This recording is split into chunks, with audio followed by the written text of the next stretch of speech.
Megastar Chiranjeevi నటించిన స్వయం కృషి సినిమాని మీరు చూసే ఉంటారు. ఆ సినిమాలో తన చెల్లెలి కొడుకుని తన సొంత కొడుకులా పెంచుతాడు చిరంజీవి. చిరంజీవి స్వయం కృషితో కష్టపడి పైకొచ్చిన వ్యక్తి కనుక తనకంటే చిన్నవారిని కూడా గౌరవించడం తెలుసు. అయితే డబ్బుందన్న అహంకారంతో చిరు మేనల్లుడు తమ ఇంట్లో పనిచేసే వాడిని కొడతాడు. బూట్లు సరిగా పాలిష్ చేయలేదని పనివాడిని కొట్టాడని తెలుసుకున్న చిరంజీవి మేనల్లుడితో పనోడిని సోఫాలో కూర్చోబెట్టి షూ పాలిష్ చేయిస్తాడు. ఆ తర్వాత రోడ్డు మీద షాప్ దగ్గరకు తీసుకెళ్లి బూట్లు పాలిష్ చేయిస్తాడు. ఈ విధంగా క్రమశిక్షణ అంటే ఏంటో ఒకసారి గుర్తు చేస్తాడు. ఇలాంటి సన్నివేశాలు కేవలం సినిమాల్లో మాత్రమే ఉంటాయనుకుంటే పొరపాటే. నిజ జీవితంలో కూడా ఉంటాయి. తమ దగ్గర పనిచేసే వారిని చులకన చేస్తే తండ్రి వెంటనే కొడుకుతో క్షమాపణలు చెప్పించిన సీన్స్ చూసాం. అయితే నిజ జీవితంలో కూడా ఇలాంటి సీన్ జరిగింది. ముఖేష్ అంబానీ తన కొడుకుతో వాచ్మెన్కి క్షమాపణలు చెప్పించాడు.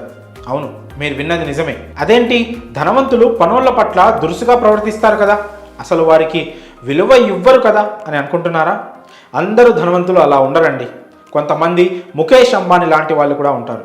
పిల్లలకు జీవితంలో ఏ లోటు లేకుండా చూసుకోవడమే కాదు, ప్రవర్తనలో కూడా ఏ లోటు లేకుండా చూసుకోవడం కూడా తల్లిదండ్రుల బాధ్యత. దీన్నే ముఖేష్ అంబానీ నిజం చేసి చూపించారు. తన కొడుకుకి ఏం కావాలో అన్ని ఇస్తూనే తోటి మనుషుల పట్ల ఎలా మెలగాలో కూడా నేర్పించారు. క్రమశిక్షణ మనం నేర్చుకోకపోతే సమాజం నేర్పి తీరుతుందన్న సామెతను దృష్టిలో పెట్టుకొని ముఖేష్ అంబానీ తన కొడుకుకి క్రమశిక్షణతో ఎలా మెలగాలో నేర్పించారు. పిల్లల్ని ముఖేష్ అంబానీ చాలా క్రమశిక్షణతో పెంచారని నీతా అంబానీ తెలిపారు. ఒక సమయంలో తమ వాచ్మెన్ మీద ఆకాష్ సీరియస్ అయ్యాడని, అయితే పక్కనే ఉన్న ముఖేష్ వెంటనే కలగజేసుకున్నానని చెప్పుకొచ్చారు.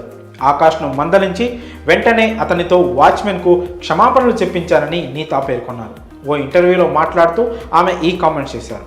అయితే ఇది పాత ఇంటర్వ్యూనే అయినప్పటికీ ఇప్పుడు సోషల్ మీడియాలో తెగ వైరల్ అవుతుంది ఈ వీడియో. దీన్ని చూసిన నెటిజన్స్ ముఖేష్ దంపతుల పెంపకాన్ని మెచ్చుకుంటున్నారు. పిల్లల్ని పెంచే విధానం ఇది అంటూ కామెంట్ చేస్తున్నారు. అపార కుబేరుల్లో ఒకరైన ముఖేష్ అంబానీ తన పిల్లల్ని ఇలా పెంచారు కాబట్టే ఆయన వ్యాపార రంగంలో నెంబర్ 1గా కొనసాగుతున్నారని నెటిజన్స్ కామెంట్ చేస్తున్నారు. ముఖేష్కు 3 పిల్లలు ఉన్నారనే విషయం తెలిసిందే. వాళ్లే ఆకాష్ అంబానీ, అనంత్ అంబానీ, ఇషా అంబానీ. వీళ్ళు Jio platforms and Reliance retail ventures బిజినెస్లను చూసుకుంటున్నారు. ఇక ముఖేష్ అంబానీ నేతృత్వంలోని జియో ఫైనాన్షియల్ సర్వీసెస్ మరో రంగంలోకి అడుగు పెట్టేందుకు రెడీ అయిందని తెలుస్తోంది.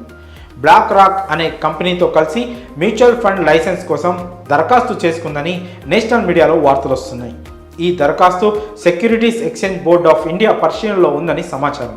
మరి అంబానీ తన కొడుకుతో వాచ్మెన్కు సారీ చెప్పించడంపై మీరేమనుకుంటున్నారో మీ అభిప్రాయంలో కామెంట్స్ రూపంలో తెలియజేయండి.